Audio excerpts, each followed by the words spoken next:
এখন আমি যুদ্ধ নিয়ে বলছি।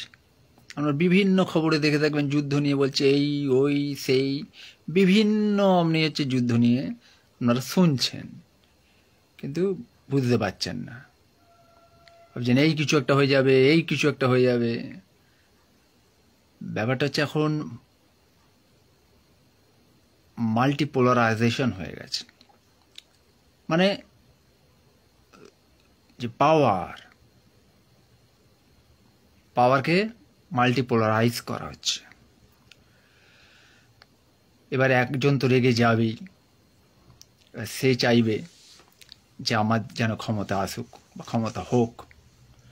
তো এখানে হচ্ছে ভারত ঠান্ডাই ছিল, তো ভারতকে উস্কানোমূলক করা হয়েছে এবং ভারত সেখানে করতে গিয়ে মানে কি বলবো আপনাদেরকে, যদি আমি স্ট্রেট ফরওয়ার্ড কথা অনেক বলি তাহলে আপনারা বলবেন যে এই এরকম কথা বলছে। কারণ বরাবর ভারতীয়দেরকে ইমোশনাল ব্ল্যাকমেল করা হয়েছে এবং বেশিরভাগ যেটা করে এসছে রাজনৈতিক নেতাই করে এসছে। এর ঘটনা। এবার কেন এইগুলো বলছি, এর মধ্যে অনেক বেসিক কারণ আছে। আপনাকে খোঁচালাম, আপনি করতে গিয়ে আপনি মারপিট করে ফেলবেন, যুদ্ধ করে ফেলবেন, এরকম করাটা উচিত হয় না। কারণ একটা বস্তির ঘরের লোক,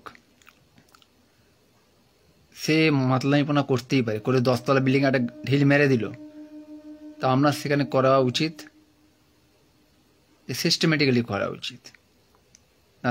আপনিও একটা ঢিল থেকে সেখানে ছুঁড়ে দেবেন তার বাড়িতে গিয়ে, তাহলে আপনার আর ওর মধ্যে তফাৎটা কি থাকবে?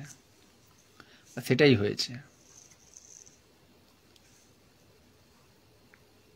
সারা দুনিয়ায় ইকোনমিক্যালি ক্রাইসিস চলছে, কনফ্রন্টেশন চলছে, কনফ্লিক্ট চলছে অল ওভার ওয়ার্ল্ড। আপনি যে কোনো দেশে খুঁজুন, দেখুন না কেন, কোনো সিভিল ক্রাইসিস, কোনো দেশে হচ্ছে হাইব্রিড, কোনো দেশে হচ্ছে ফ্রোজেন কনফ্লিক্ট, বিভিন্ন কনফ্লিক্টে সব ব্যস্ত। তো সেখানে হচ্ছে যেসব দেশ ঠান্ডা আছে তাকে গরম হওয়া উচিত নয়, মাথা ঠান্ডা করাই দরকার। সেখানে একজন করলো আর আর আপনি হচ্ছে উঠে পড়লেন, লেগে পড়লেন, বা আপনি একটা ওই রকম কাজ করলেন, ওটা ঠিক নয়।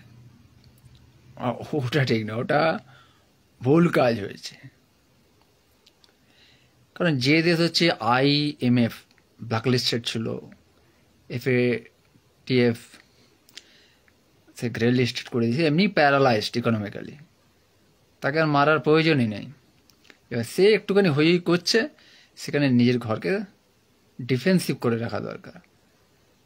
ভারত করে ফেলেছে অফেন্সিভ করে ফেলেছে, এবং সাস্টেইন করাটা অনেক বড় ম্যাটার। আর ভারত সাস্টেইন করাটা সোজা ব্যাপার নয়, কারণ অত ধৈর্য থাকবে না। আর কাঁড়ি কাঁড়ি লোক মরে যাওয়া, মানে সৈনিক, এটা সহ্য করতে পারবে না। যেমন রাশিয়া করে গেছে, ইউক্রেনের লড়াইটা আমি বলেই দিচ্ছি, এটা রাশিয়া ভার্সেস ন্যাটো হচ্ছে এটা সারা দুনিয়া জানে, আমি না বললেও চলবে। কিন্তু যে হোল্ড করে থাকা একটা ঝগড়া সন্ধির পর, এটা খুব কঠিন ম্যাটার আছে, এবং প্রয়োজন ছিল না, এটা অপ্রয়োজনীয় জিনিস হয়েছে। সেই লাল বাহাদুর শাস্ত্রীর সময় হচ্ছে জয় জওয়ান জয় কিষান, এইটা উনি দিয়েছিলেন। সেই সময় ভয়ের কারণ ছিল না তো।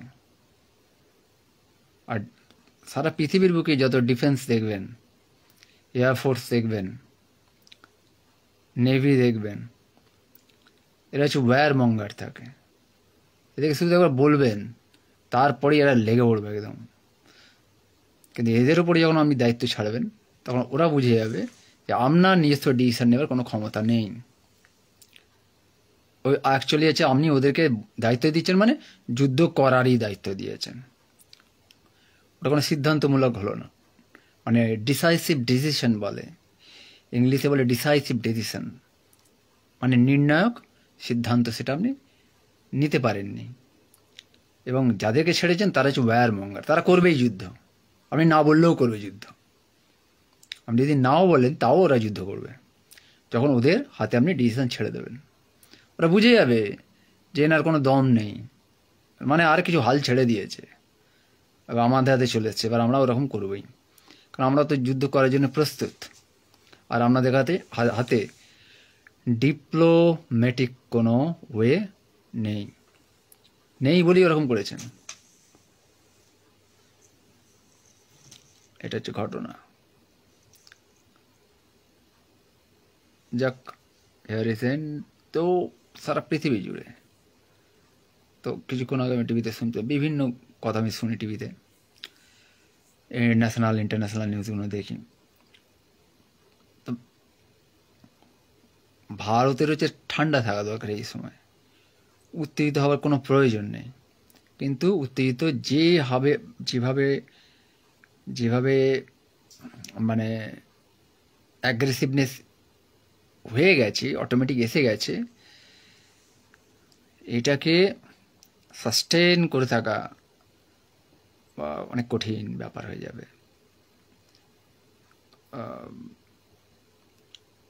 বাই দ্য ওয়ে, আমি এখানে কি বলবো, হেয়ার ইজ এন্ড।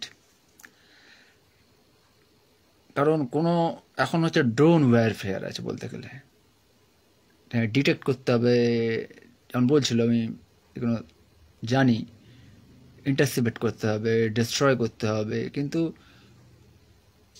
এটা শুনতে খুব ভালো লাগে, যখন যে কোনো দেশে একটা কনফ্লিক্ট এসে যায় না, যখন চালু হয়ে যায়, তখন বিভিন্ন প্রেশার পড়ে। সোশ্যাল প্রেশার আছে, ইকোনমিক্যালি প্রেশার আছে, সিভিল প্রেশার আছে, গভর্নমেন্টের একটা প্রেশার আছে, এবং ডিফেন্স তো তাই ছেড়েই দিন। তো এইগুলোর উপর বিরাট এফেক্ট পড়ে, এবং মানুষের মেন্টালিটির উপর এফেক্ট পড়ে, এবং ডোমেস্টিক ডিমান্ডের উপর বিশাল হচ্ছে ল্যাক অফ, অনেক চাহিদা বাড়তে থাকে, এবং অনেক অভাব, মানে সিভিল ক্রাইসিস যেটা বলে হতে শুরু করে, বা সিভিল ওয়্যারফেয়ার হয়ে যায়। এটা অনেক বড় ম্যাটার, এগুলো এত সোজা ব্যাপার নয়।